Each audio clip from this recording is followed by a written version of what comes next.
Verdades espíritas.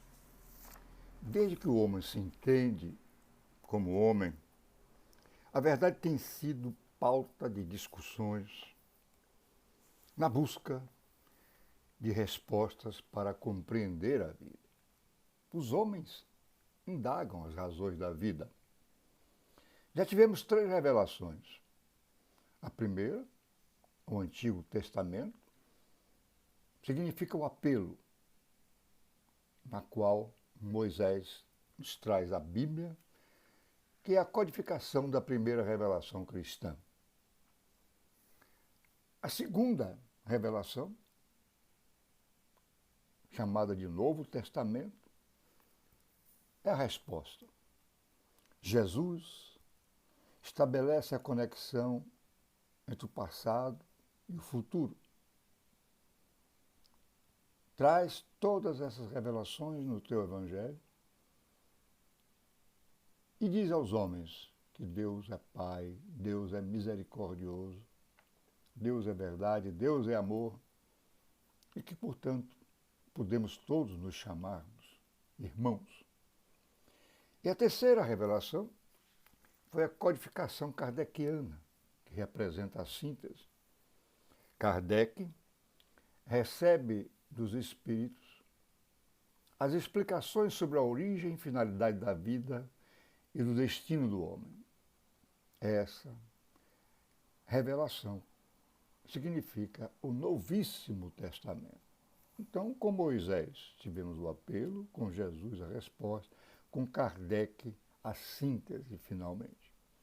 Mas o que é a verdade? Hoje, diante de muitas crenças e religiões, todos querem ser dono da verdade. Mas, ainda enquadrado na terceira ordem da escala espírita, temos dificuldade para aceitar e compreender as verdades que nos cercam. Ainda somos incapazes de aceitar a mensagem de Jesus e vivê-la em sua plenitude e simplicidade. Dúvidas aparecem. Aparecem devido à própria liberdade de pensamento. Mas o preço da liberdade é a responsabilidade. E aí, é claro que, como disse Paulo, cada um aceita a verdade como pode. Mas a verdade sempre prevalecerá. No cristianismo encontram-se todas as verdades. Daí, nós sabemos, através de Chico, uma frase muito importante que ele deixou para todos nós. Existem 2 tipos de homem. Aquele que submete à verdade e aquele que se submete a ela. Vejam bem, com toda calma. Existem 2 tipos de homem. Aquele que submete à verdade e aquele que se submete a ela. Decorrente disso, de concreto, o que é que nós temos? Primeiro, o amor que desenvolvemos em nós e que levamos como patrimônio da alma. E, em segundo, o entendimento das verdades que nos cercam. Claro, as verdades que nos cercam são os princípios básicos da doutrina espírita. Essas verdades estão nos princípios básicos da doutrina espírita. Temos muitas ciências de todo tipo, mas nenhuma é capaz, por si só, de descobrir a verdade total. Cada ciência revela apenas uma parte da verdade. E Jesus, então, sem usar de violência ou precipitação, sem afastar as criaturas de Deus, pronunciou: conhecereis a verdade, e a verdade vos libertará. Aqui, conhecer não é uma questão de mera informação, mas assimilação de conhecimentos. E ele afirmou mais adiante: eu nasci para isso. Eu para isso nasci. E para isso vim ao mundo, a fim de dar testemunho da verdade. Todo aquele que é da verdade ouve a minha voz. Então, todos, pessoas andam em busca da verdade, em busca de algo que faça sentido em suas vidas. E isso se dá através do progresso intelectual, moral e espiritual. Que o progresso está dentro do processo de evolução. A evolução, o progresso contínuo e ordenado dos seres e do mundo, constitui uma lei divina a que está sujeita toda a criação. Lembremos que há dois tipos de evolução: paralelas, independentes, simultâneas. A evolução biológica, física, e a evolução espiritual, que não podem ser separadas. A evolução espiritual comanda a evolução biológica. Então, podemos raciocinar que da mesma forma que se constrói um prédio, um edifício, a edificação espiritual não se levantará sem bases. Porque Jesus falou de algo revelado, concreto, absoluto, eterno. Ele não apresenta a verdade como algo que não se pode alcançar ou até mesmo algo ilusório. Porque Jesus personifica a justiça, enquanto nós ainda, no geral, buscamos através de outros meios benefícios efêmeros. Jesus expressa o amor absoluto e nós ainda, na escala evolutiva atual, desenvolvemos paixões desenfreadas, paixões atrofiantes. Que Jesus inspira a liberdade e nós ainda estamos atrelados aos velhos conceitos de dominação e subjugação pela matéria. Naquela época, Jesus contou com os apóstolos, particularmente João, para aplanar o caminho ascensional daqueles que querem seguir a verdade. E mais adiante, ele destacou Kardec para o trabalho árido e renovador, oferecendo a todos que desejarem a mensagem imortalista e consoladora, capaz de libertar consciências com as verdades universais. Então a verdade liberta a consciência. A verdade prevalece. E vejam que, tanto assim, Kardec é o pseudônimo de Rivaio Denisard, que usou esse pseudônimo para não vincular a doutrina dos espíritos nascente a nenhuma personalidade. Mostrar que essa doutrina veio ditada pela espiritualidade. Então, o que é a verdade? E o Espírito de Verdade responde: eu sou o caminho, a verdade e a vida. Clama a todos massacrados pela descrença e pelo cientificismo do século. Somente Jesus é a revelação do Pai que expressa a verdade, que liberta todos nós, nos liberta da escravidão espiritual. A verdade total não só abrange as ciências particulares, mas também a ciência do espírito. Temos em conta que a ciência é necessária, sem que com isso seja prejudicada a parte religiosa do Espiritismo. A verdade é absoluta. E, nesse sentido, o conceito de verdade é progressivo. E, por isso, nunca devemos perder a noção de conjunto. A verdade é absoluta. Mas muitos no círculo do cristianismo acusam dificuldade na compreensão das verdades divinas e na aplicação dos ensinamentos de Jesus. Alguns encontram obscuridade no texto, outros se aferram a questiúnculas literárias. E aí, inquietam-se, protestam, rejeitam o pão divino, o pão da evolução espiritual.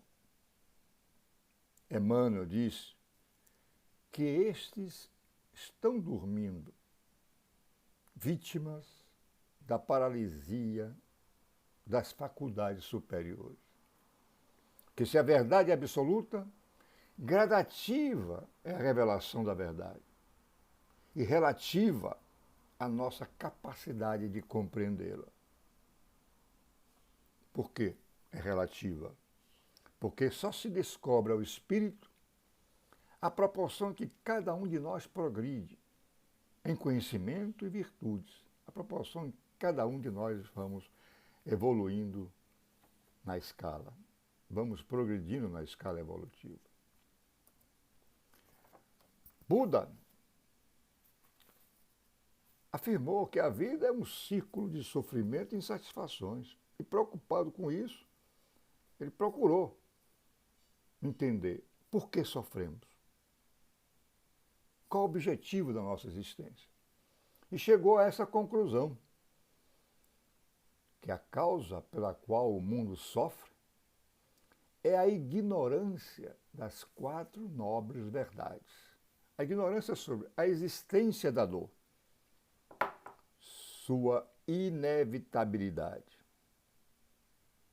A ignorância sobre as origens da dor, a nossa falta de consciência da nossa verdadeira natureza, nosso eu espiritual. A ignorância sobre a cessação da dor, que só ocorrerá quando o homem compreender a verdadeira função do sofrimento e sua verdadeira causa. E, por fim, o caminho que conduz à cessação da dor, que só vai acontecer no momento em que ocorrer a aceitação consciente. Então, a cessação da dor, o caminho que conduz à cessação da dor, é o momento de aceitação consciente. Mas o tempo passou. O tempo passou e o homem continuou indagando. Quem sou eu? De onde eu vim? Para onde eu vou? O que é a vida? Então, passados 500 anos, Jesus proclamou suas nobres verdades no Sermão da Montanha. Bem-aventurados os que choram, porque serão consolados. Bem-aventurados os aflitos, porque deles é o reino dos céus. As bem-aventuranças são verdades. São verdades que são traçadas como roteiro para o nosso aperfeiçoamento. Então, Kardec fez uma análise das mensagens de Jesus no Evangelho. E no capítulo 5 do Evangelho, destaca as 4 verdades espíritas sobre o sofrimento. A justiça das aflições, que derivam de uma causa, as causas atuais das aflições, que é consequência natural do nosso caráter e do nosso proceder, as causas anteriores das aflições, Porque se não está na vida atual, certamente há de estar em uma vida pretérita. E número 4, a resignação. Ou seja, aqueles que sofrem resignar, as nobres verdades de Jesus apontam a compensação. E essa compensação é proporcional à resignação. Certamente que sabemos que, assim como há leis que regulam os fenômenos da natureza, também as relações entre os homens são reguladas por leis naturais. Então, todos os homens estão submetidos às mesmas leis naturais. É a lei de igualdade, conforme está descrita na questão 806 do Livro dos Espíritos. Todos fomos criados simples e ignorantes, com a mesma fraqueza, sujeitos às mesmas dores. Deus não deu a nenhum homem a superioridade natural, nem pelo nascimento e nem pela morte. Mas daí vem os questionamentos e as desigualdades sociais.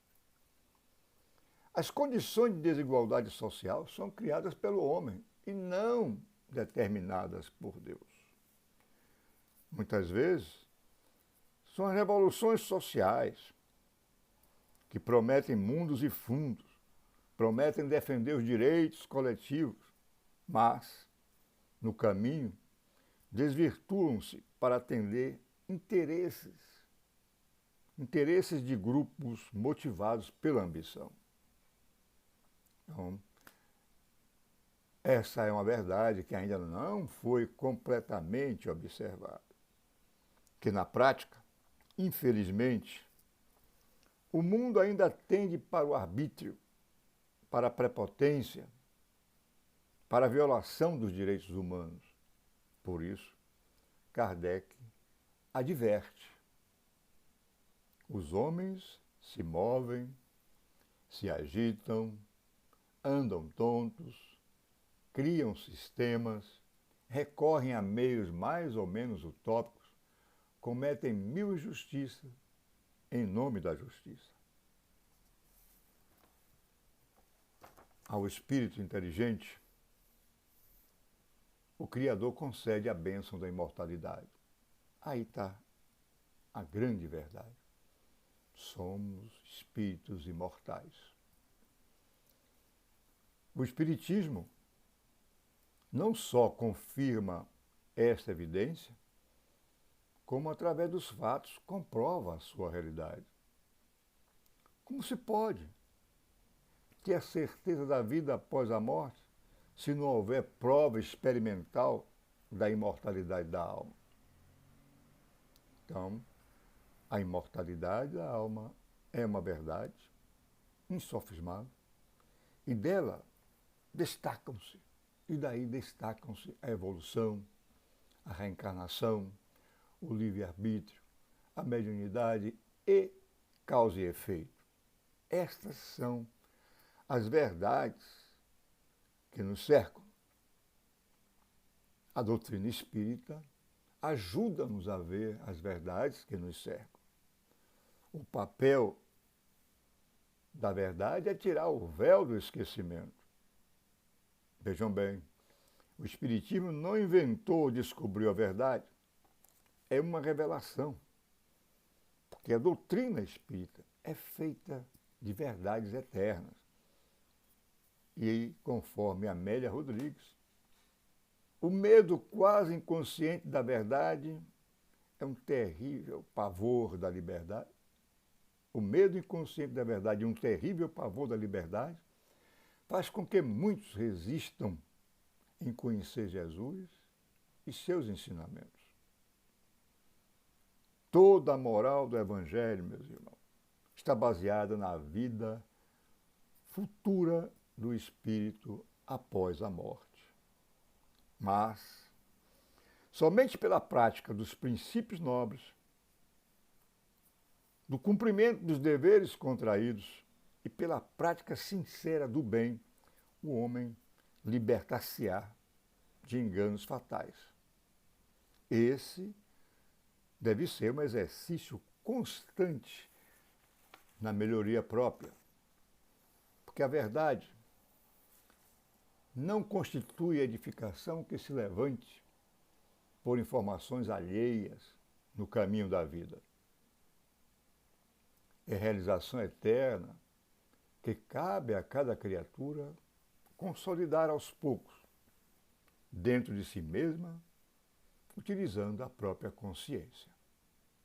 Está escrito por Chico Xavier no livro Lázaro Redivivo, pelo espírito Irmão X, que é Humberto de Campos.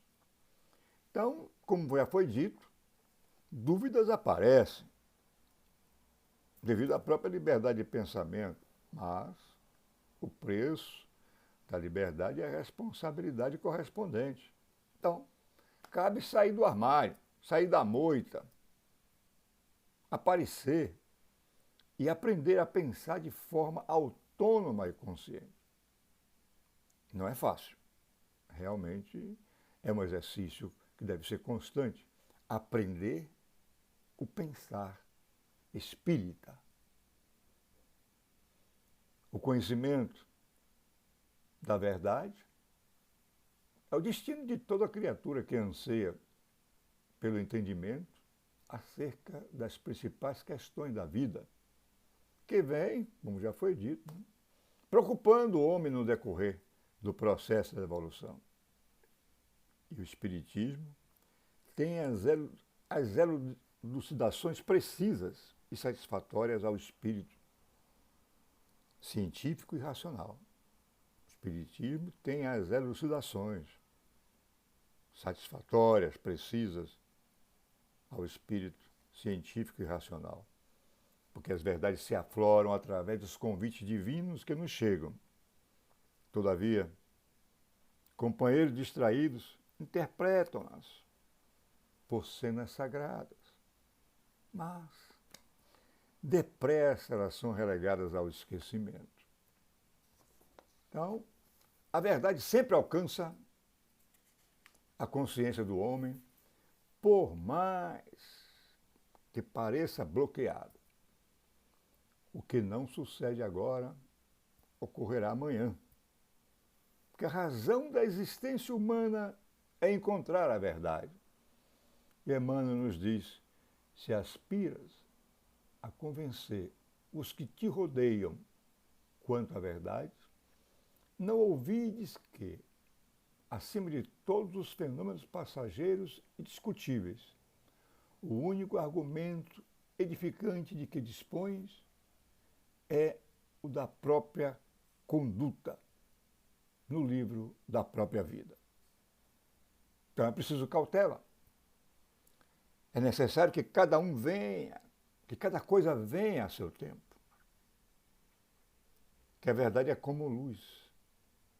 O homem precisa habituar-se a ela pouco a pouco, senão ela ofusca, conforme nos diz Kardec, na questão 628. Então, é preciso cautela, porque as soluções da verdade e do amor devem ser administradas com a devida dosagem, como uma medicação, administrada com a devida dosagem, com vista aos seus efeitos. Aplicadas em proporções inadequadas, pode causar distúrbios. Em proporções inadequadas, a verdade poderá destruir, tanto quanto o amor continua a perder. Não seremos libertados pelos aspectos da verdade ou pelas verdades provisórias. Muitos, em política, filosofia, ciência e religião, se apegam a certos ângulos da verdade e transformam a própria vida numa trincheira de luta desesperada a pretexto de defender esses aspectos. Esses são prisioneiros do ponto de vista. Conforme Kardec, no Evangelho, só os que preferem a obscuridade à luz têm interesse em combatê-la. Mas a verdade é como o sol, dissipa os mais densos nevoeiros. Conforme Emmanuel, no livro Fonte Viva, capítulo 173, só existe verdadeira liberdade na submissão do dever fielmente cumprido. Conhecer, portanto, a verdade é perceber o sentido da vida. E perceber o sentido da vida é crescer em burilamentos constantes. Quem vislumbra apenas a glória ofuscante da realidade, fala muito, age menos, mas quem lhe penetra a grandeza indefinível, age mais e fala menos. E aí Chico nos demonstra que a verdadeira luz é a verdade. A verdade é luz. Entretanto, o amor é a própria vida. A todo tempo, força dinâmica do pensamento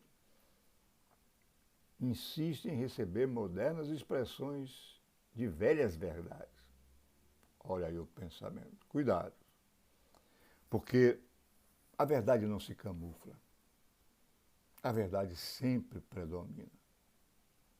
Dentre as verdades, a recomendação primordial, a mais preciosa de todas, é aquela da solidariedade fraternal no amemos uns aos outros. Cláusula pétrea da lei do amor. Que Jesus nos abençoe, envolva-nos no teu infinito amor e faça de cada um de nós instrumento da tua paz. Muito obrigado.